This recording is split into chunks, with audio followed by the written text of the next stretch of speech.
All right. Can you see our presentation and us? Yeah, both. Okay, perfect. All right, so I'm Mariah. I'm Brittany. I'm Kavya. I'm Kylie. I'm Mindy. I'm Sapana. Okay, that's everybody. We do have a few other girls that weren't able to attend today that went with us on the trip. So we had about 9 of us that went to Jamaica for various reasons. I'm getting my master's in early childhood education, and several of the girls are getting their nursing majors. And we have 2 students. One is criminology, and the other one's getting their degree in social work. So even though we all come from different fields, we all agree that our hearts brought us to Jamaica during spring break because we believe that we can use the knowledge we learned in our fields to help people. So the picture on the left was our view every morning in Jamaica. Jamaica is such a beautiful country filled with gorgeous beaches, waterfalls, the blue mountains, welcoming people, and rich history. Jamaica is located in the Caribbean Sea, about 600 miles south of Miami, Florida. We stayed in Stony Hill, which is located in the island's capital, Kingston.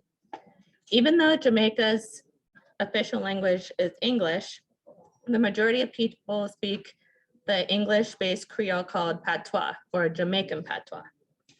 Jamaica has a huge influence on its language and culture based on the slaves that came over from West Africa. India, China, and Spain also influenced Jamaica's culture and cuisine. During our time in Jamaica, we learned some Jamaican patois. For example, wagwan. Repeat after me. Wagwan. Wagwan means what's going on. And anytime we would walk in the community and we would speak patois, you could just feel how welcoming the people were and how like we were accepting their culture. So they accepted and welcomed us too. So I'm getting my master's degree in education, but when I'm not studying or studying for my master's or working teaching, I also work at Target. And so I've been working at Target for 10 years. And so they worked with me to get 50 health kit donations for senior citizens in the soup kitchen. So those donations included toothpaste, toothbrushes, lotion, shampoo, conditioner, sunscreen, deodorant, vitamins, and over-the-counter medicine. We were able to add some extra things like nail polish and mascara, perfume, and cologne so that the people had something to look forward to. So Sapana and I wrote the FIDES grant, which allowed us to get 2 blood pressure monitors along with a sugar testing kit so we could test if the people are at risk for diabetes, stroke, or high blood pressure. We were able to test hundreds of people at the soup kitchen and get them tested for reading glasses. People lined up early in the morning just to be in line to get tested. So this is just some of the donations that we received. We received a ton of donations, as you can see. So I was also personally able to get toothpaste for children and kids' toothbrushes, coloring books, fidget toys, and other school supplies to donate to the 2 schools that we went to. And then we also had clothing that we donated to the soup kitchen. And between the 9 of us, our suitcases were very full. So this is the preschool that we went to. We went to 2 different schools. The first school was with 3rd grade, and the second was the preschool, which is children 18 months to 6 years old. So for me, this was a dream come true because I'm an education major and I got to see education, but in a different country. So we played educational games, teaching colors, numbers, and we talked about animals. And for this age group, you just really need kids to be up and moving instead of sitting in a chair. So we went outside, we jumped around, we sang, and we danced. And we also talked about dental hygiene and proper hand washing. So here's some photos of us with the preschoolers and the 3rd graders. And we used a little crocodile dentists to teach the kids how to properly brush their teeth. So I brought school supplies and materials for the teachers to use, and I talked to the educators so that they know how to use the materials with, especially with their special needs students. I brought like fidgets and different kind of things for them. So in Jamaica, there's a huge need for support for kids with special needs. Many students need glasses and they don't have access to eye care. There were a lot of special needs students in class that seem lost and not really sure how to interact with their peers. Because of COVID, children come to school on scheduled days and other days they have to stay home. Professional development for teaching students with special needs is not prominent in Jamaica. So there were some really sweet, these were the sweetest kids I've ever met. Like they ran up to us, they gave us hugs, they told us how much they love us. And so I just felt really fulfilled being with these students. We finished the day with a magic show and the kids were just so amazed. They're like, wow, that's amazing. And so like students who don't normally talk, they felt confident in themselves to try the magic and actually perform it in front of their classmates, like students that never talk, never really interact with others, they felt that confidence. And I left that school with a smile on my face. And the only regret I have is that we didn't have more time with them. I could have spent my whole trip there. The beaches and the food were great, but it was really the children that robbed my heart.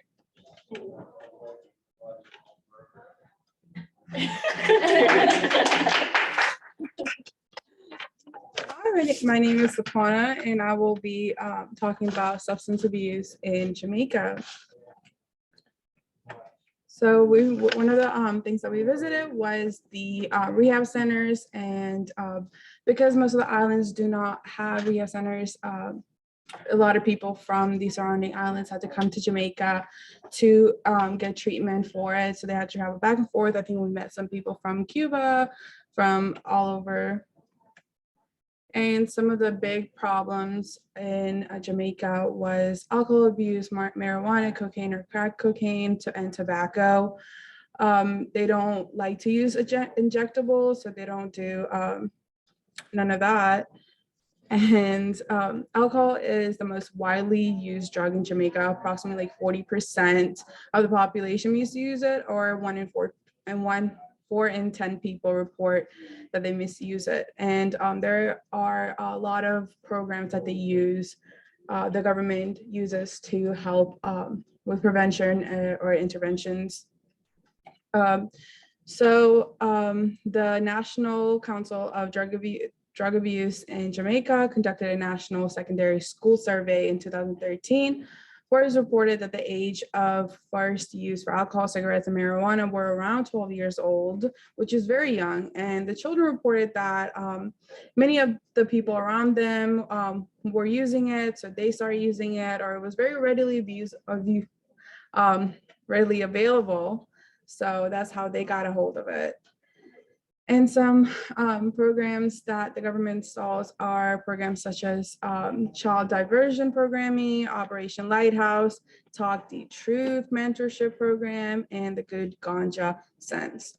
So the child diversion program seeks to steer young people away from the delinquent behavior by providing positive alternatives, including mentorship, vocational training, or admission into academic institutions, counseling, behavioral therapy. So admission is normally granted through recommendation from law enforcement or caseworkers. However, if any member of the public is aware of a young person who needs guidance, they can contact the NCDA or the National Council of Drug Abuse for help.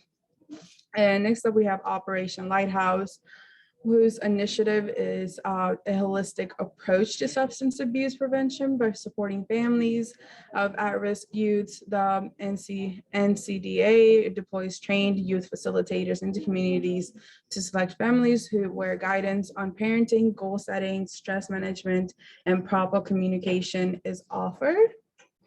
And the Talk the Truth mentorship programming is geared towards marijuana use and awareness, and was an offshoot of the amendments to the 2015 Dangerous Drugs Act in Jamaica. With the highest rate of substance abuse being reported among 10th graders, the programming administered by the NCDA trains high school students to become peer educators, where they are tasked with observing specific issues in their schools and recommending programming that could help. And the Good Ganja Sense is through the NCDA too, and it seeks to support the national goal of reducing substance use and the dependency by addressing miscommunication between ganja and how these might potentially result in the misuse of these substances, especially by vulnerable groups such as adolescents and adults prone to substance dependency. Most of these interventions are geared towards children because that's where they see the most misuse.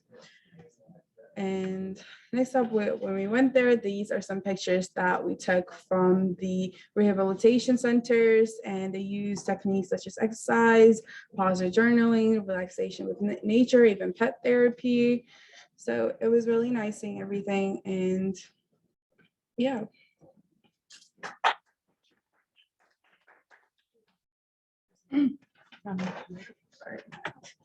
All right, how do I click through it? Just tab? Yes. Space? That one too. Or the right arrow? Am I in the right spot? Hi, everyone. My name is Mindy. I have been an emergency room nurse for 5 years, and I recently just got promoted to director of nursing at my hospital. So I went back for my master's degree in leadership and education. So I thought that this would be a wonderful opportunity to see what the healthcare needs are of this community, see, especially during and after COVID, what assessments we could do to see how we could improve their life.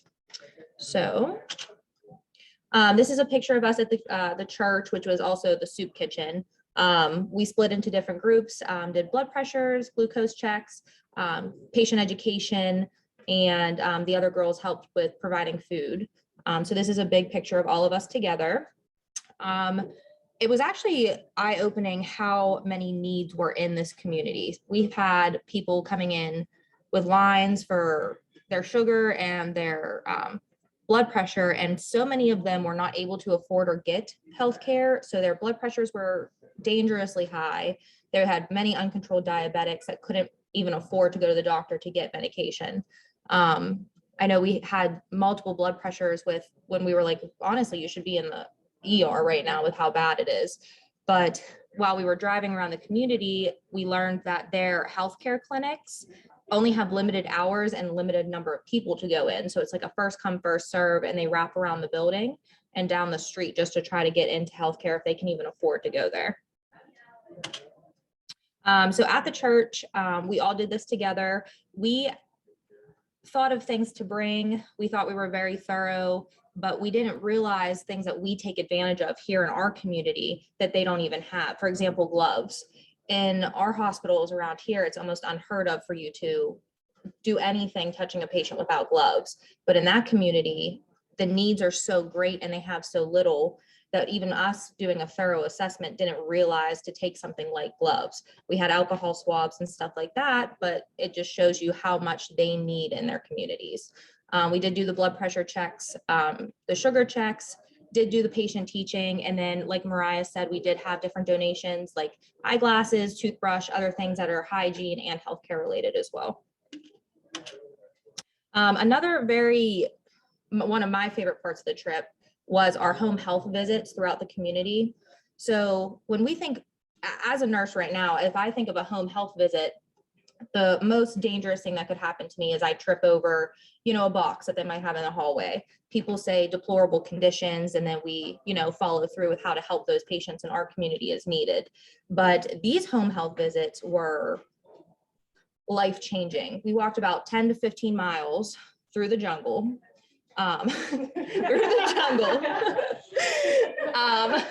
There were, things that we didn't even think of. Like there were the women that take care of these home health visits are absolutely outstanding because they'll go through the rain, through the heat, through any type of weather, not care about any spiders, snakes, all the stuff that we are just like, oh my gosh, how could we even, I can't go, I can't do it, I'm out.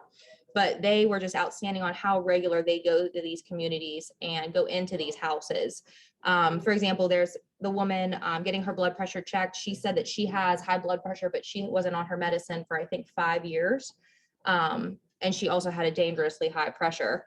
The picture on the right with the man is actually my favorite eye-opening experience from the trip. We walked into his house and it was probably the size, much smaller than the room that we're even standing in right now. I could probably put me and another girl with our arms out and that would touch both sides of the wall. He had a little cot and a little fire in the shack and that he would make his food. And he had I want to say it was a right below the knee amputation from losing his foot to diabetes. And he said that he has not traveled out of his house in 6 to 10 years because he can't make it down the mountain. So his only way of survival is people bringing him food. So that to me was, and he was the most kind, caring, compassionate human being that I've ever met. So I think that was a real eye-opening experience.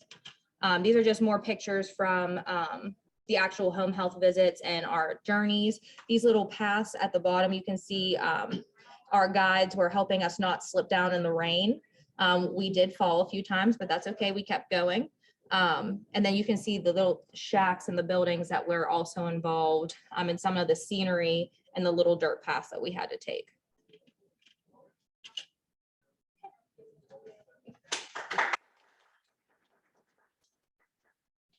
Hello, my name is Brittany Stone Jenkins, and I'm going to talk about the mental health. So while we were there, we got to visit a long-term mental health facility where people were being treated for things like schizophrenia over a long period of time. I personally used to work at Western Psych for 5 years, and my patients too were there for a really long time. But the conditions here in Jamaica were a lot different than in the United States at Western Psych. So I figured that I would speak on a different approach. So inside of this picture, you see Dr. Kelly and some of the clients who were there. And I don't know if you could see, but behind them, they had these beautiful trees. So we were sitting out in the garden, and the garden had fruitful trees that had like mangoes and whatnot. So in this picture here, we were exercising. One of the clients got to facilitate the exercise, which was really cool. There's a gentleman all the way in the back to the left with a hat. He got to set the cadence. He got to tell us which exercise we were doing and the whole nine. And I felt like having the person who is receiving care run that group is very empowering because you're not telling them what they are going to do. They have agency in what they're doing. And as you can see, it's very beautiful and nice outside, and they get fresh air and get to spend time as a community, which unfortunately here, when you're receiving psychiatric care, they don't really have much access to outside. They don't have much access to exercise or fresh fruits and vegetables. And I feel like the conditions here are a lot less rehabilitative. For this, I feel like they helped facilitate rehabilitation. So one of the activities was games in the garden. So you see a picture down in the bottom right is Sapana and Kavya playing with some of the members there. They're playing Scrabble and they were losing. So the woman in the picture was brilliant. She plays the game every single day, and Sapana and Kavya actually worked together to try to formulate their words, and they still lost. But it was just nice to like learn something from them instead of us coming and us teaching them something. So myself and Dr. Kelly played dominoes. I've never played dominoes up here. If you'd never learned, you would never learn. You know, if you don't learn as a child, you're kind of out of the game. But they took the time to teach us how to play, and you know, we all got to win, which was really great. But in general, everybody was in great spirits. Counter to what we saw in the community, everyone had such high blood pressures, right? But whenever we were there, we did check their blood pressures and some other vital signs, but their blood pressure wasn't as high and uncontrolled. There were only 2 patients out of about 26 to 28 people who had elevated blood pressures, and they weren't that bad. So they have the best blood pressers. Yeah, so it seems like the availability of resources and having access to outside and being around, nature and having exercising and being around community, I think those are all things that help. Because when we were doing the health screening in the community at the soup kitchen, we would ask them, well, what are you doing to take care of your health or cope with your stress? A lot of times they were eating well, they were avoiding salt, they were drinking their water, drinking their tea, doing, taking all those precautions to be well and to live well, but they were stressed. So the first day that we got there was the first day that they took their children back into the schools. So a lot of the people were stuck at home with the children the entire time for 2 years. I guess it's been 2 years with school-age children without much support and lacking resources. So I personally came to the conclusion that most likely the people inside of this community group had better health outcomes because they had comprehensive care compared to the people inside of the community who did not. They did not have access to the same resources and had a lot more stress. And stress is a great moderator to our blood pressure. So yeah, we had a lot of great relaxation time and time to learn about the people we were. Actually, they did more for us than we did for them while we were there. They taught us a lot of stuff. We were kind of just observing from them and learning from them while we were there. And this is a picture of a mango tree. This is just an example. The picture on the right are some mangoes that aren't ripe yet, but one of the gentlemen who was there was kind enough to find one that was ripe to give to Dr. Kelly. And she shared it with all of us. And I just thought it was great. Like, how wonderful would it be to go into your garden and to just pick a fresh fruit and eat it? Just tending to and being around those kinds of things is very conducive to a healthier lifestyle. Highly.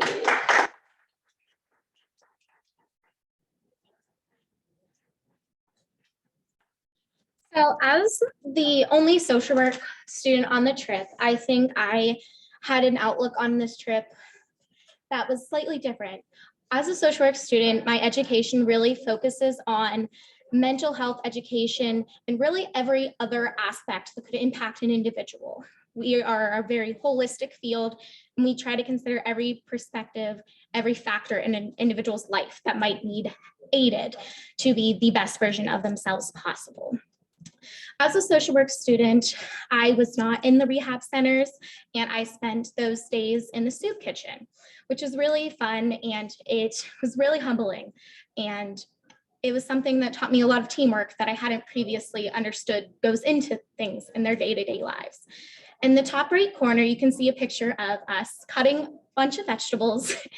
We had less knives than we had people. So we had to really work together to figure out which vegetables worked better with certain knives, who was comfortable using certain knives, taking turns with them, just to be the most coherent group we could be. And in the bottom, you can see us in the market, which was a super cool experience. We got to walk around the market where the soup kitchen got their food. They had one vendor that, if you want to call it that, they had one little shop that they got their vegetables from. And the woman that ran the shop actually had to drive to go get all of the supplies. So it was a really humbling experience in comparison to when I go to Walmart and can buy any fruit, vegetable I want. If it's not in season, I can buy it in a can. When we were in the soup kitchen, on the furthest side, you can see these little fruits that look kind of like flowers. That is one of their national dishes, ackee, and they told us how difficult it was for them to find it. They said that they only had about half as much as they wanted, and that they actually only found it that morning when they had someone in the community climb up into a tree in their backyard and grab the fruit. I thought that was really interesting how much effort they put into trying to make us comfortable and have us have a good experience. We thought we were there to help them, but we were really their guests, and they put so much effort into making sure we had a great experience there, so much as to stop a neighbor and ask if they could buy some fruit out of their tree. So these are some of the dishes that we made. The other picture is festival fritters and the saltfish and ackee in that top picture in the cardboard takeout container. That was really interesting to me because we got to experience their national dish, which I don't think is something that people get to experience a lot. And they taught us step by step how to make these. One of the other students who went on this trip actually was able to bring home the recipe and make it with their students. So that's something she'll probably have with her forever. And in the bottom picture, you can see some rice, lettuce, and some meat that they actually made us. The first day we were there, we helped them cut vegetables, and we thought we were done. We cooked the soup that we were intending to make, and we thought that was all. They actually surprised us about an hour or two later with that full meal as a thank you for coming to their facility and helping them with the medical checks and all.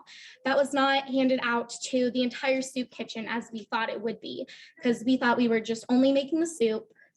And I thought that was just really crazy that they went so out of their way to make us feel welcome. And not only that, but their communities are so strong. You couldn't walk down the street in the market without every single person saying hello to you. They work together to make sure that their communities are strong and everyone's being taken care of in a way that I've never experienced anywhere else. And the other last picture is a picture of chicken feet soup, which is this first meal we made the first day that was passed out to the entire church. It was an experience. I was completely unable to cut the chicken feet the way it was needed. Yes, most of us, I think, yeah. The people that were there that day did try it. It looked very easy, but it was not. It was incredibly difficult. And you're supposed to suck on the toes once you got the chicken foot in your soup. I'm slightly thankful I only got a chicken ankle in my soup because it was delicious soup, but I thought that was a little of my comfort zone. But I'm really glad I was there and able to experience that nonetheless. But yeah.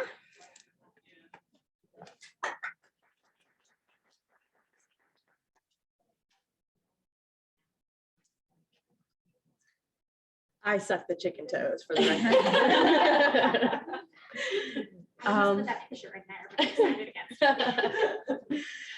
Okay, so the Maroons. The Maroons are the indigenous people of Jamaica. They are the ex-slaves who were initially brought from Africa and were enslaved in Jamaica.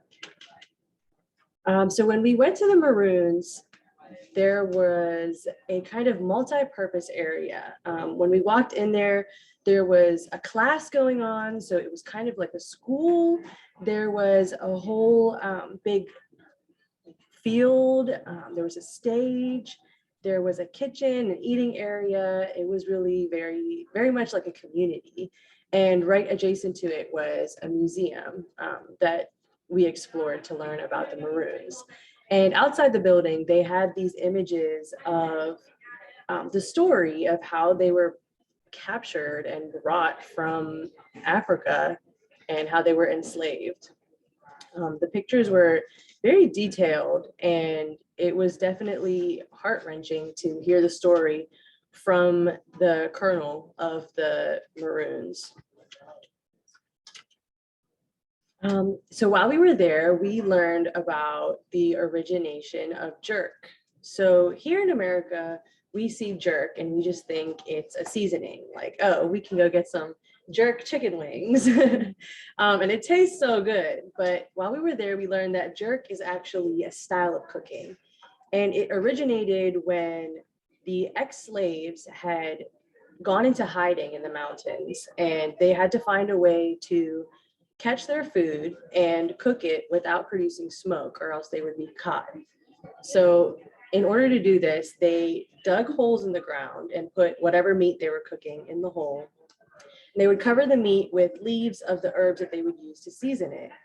And as they cooked the meat under the leaves, this caused the smoke to not be released into the air.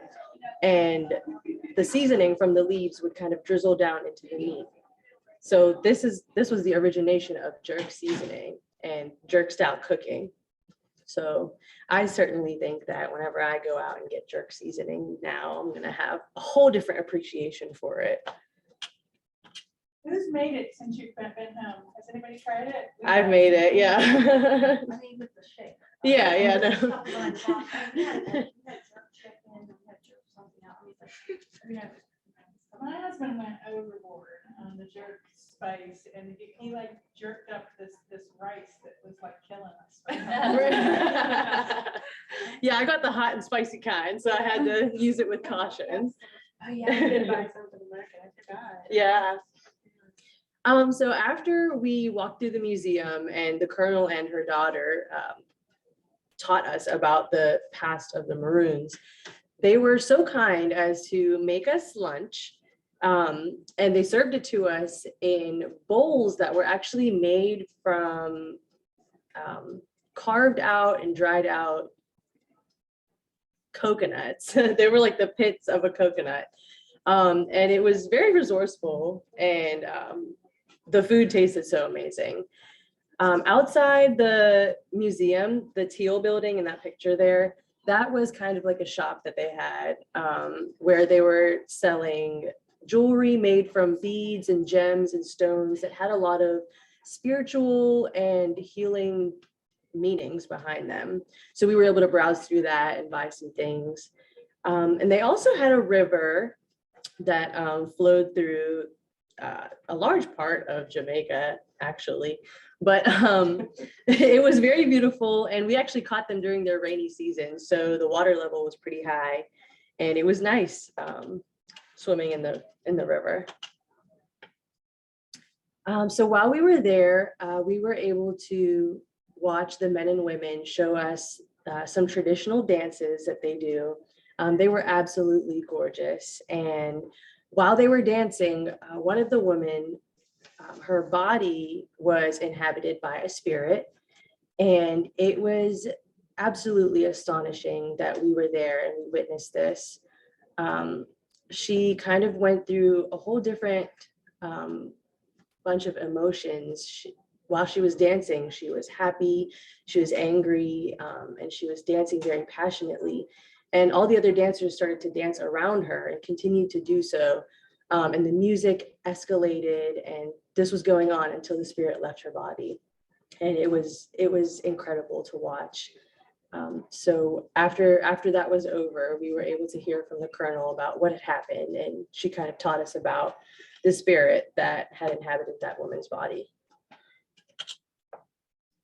And on our way out from the Maroons, we were able to stop at a street side shop and drink coconut water from a special type of coconut that sometimes is called jelly coconuts.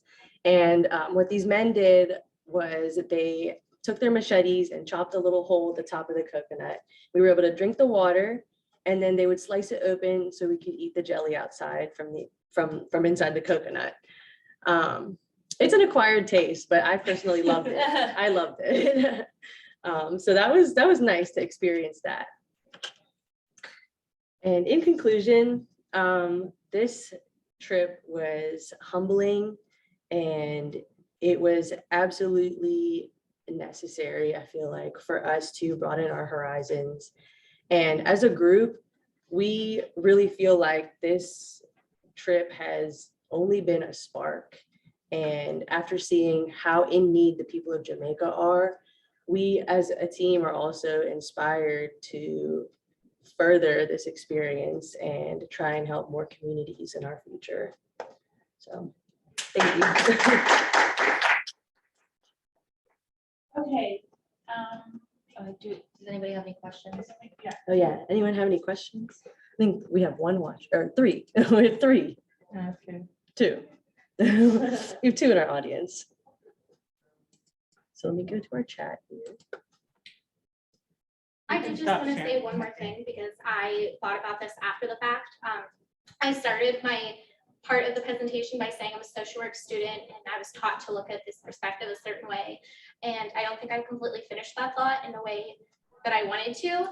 I kind of wanted to say that the reason I brought that up was because I've never encountered some of the issues, some of the perspectives that I would have needed to had I lived there, grown up there, worked there. And this is something I could bring home with me because this is something I didn't consider previously. And as someone who wants to make sure I'm considering every factor that makes up this person so I can best help them, it is important to consider this cultural aspect that I hadn't considered before so that I can take that with me to further my career and best help the clients that I work with. Not that you guys didn't have that perspective. I'm just taught to have that perspective, and I think this is really beneficial to helping me further that.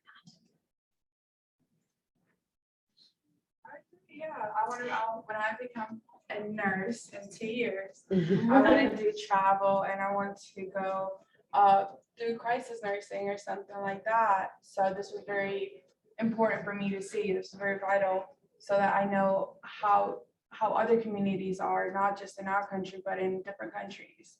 So it's very eye-opening for me to see their issues, like what they deal with on a daily basis. So I'm very thankful for this.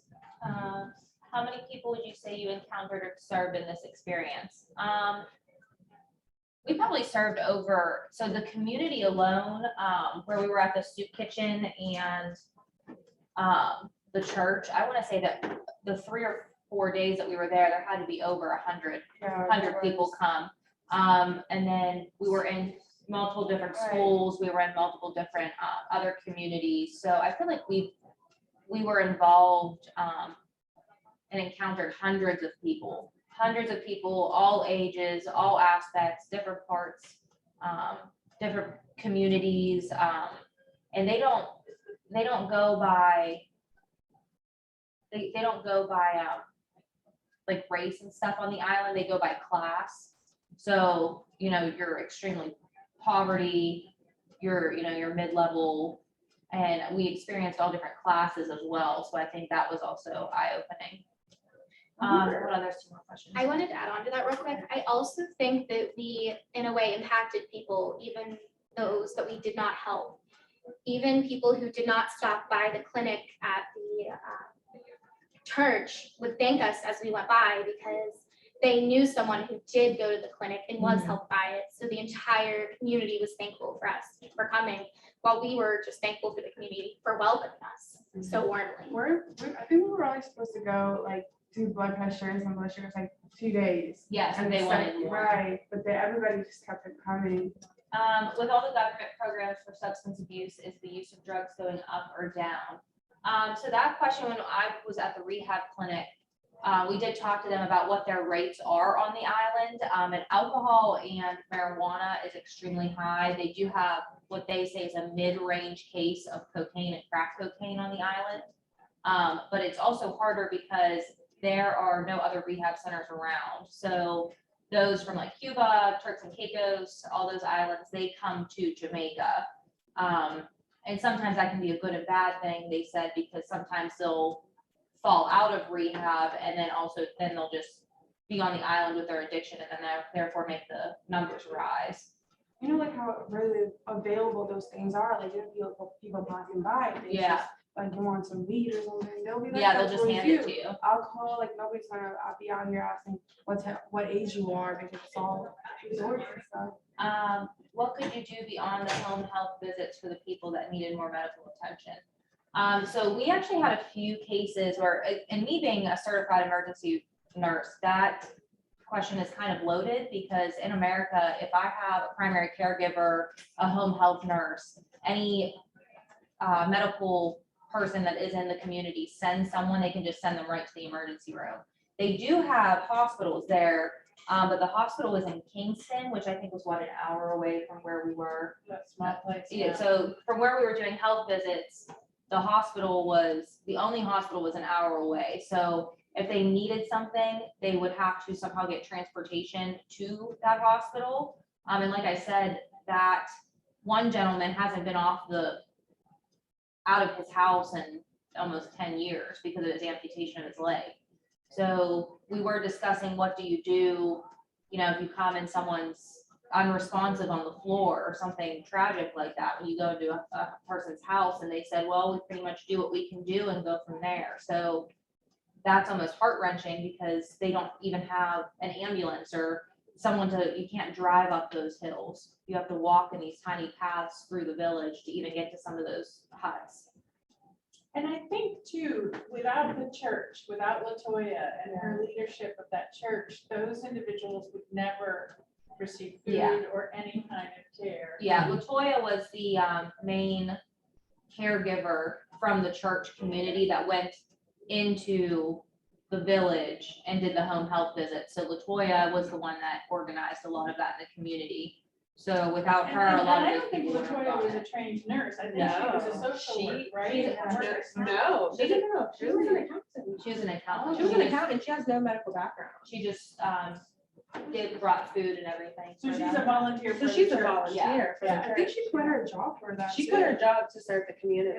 So I guess, I mean, if we're talking about sustainability in a place like that, supporting that church who is then That's their supporting main the community resource. probably is the best approach. Supporting the church and also providing education, because education Is a preventative. is a measure. preventative measure. So if we can help people understand what they're doing and why they're doing things, and maybe we can help them not get hypertension. Yeah. Well, one of the important things I think that came about from this is that you all developed a medical health record that they had never had for anybody who had come to the church.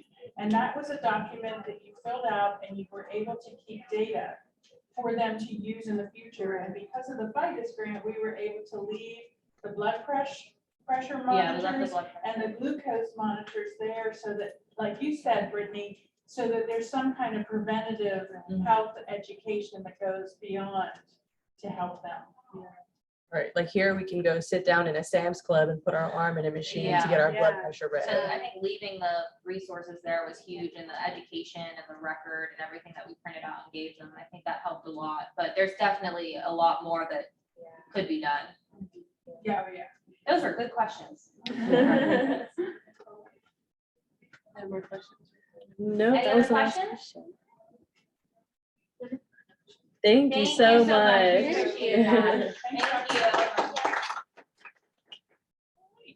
So can I have a picture of all of us here? Thanks for meeting us.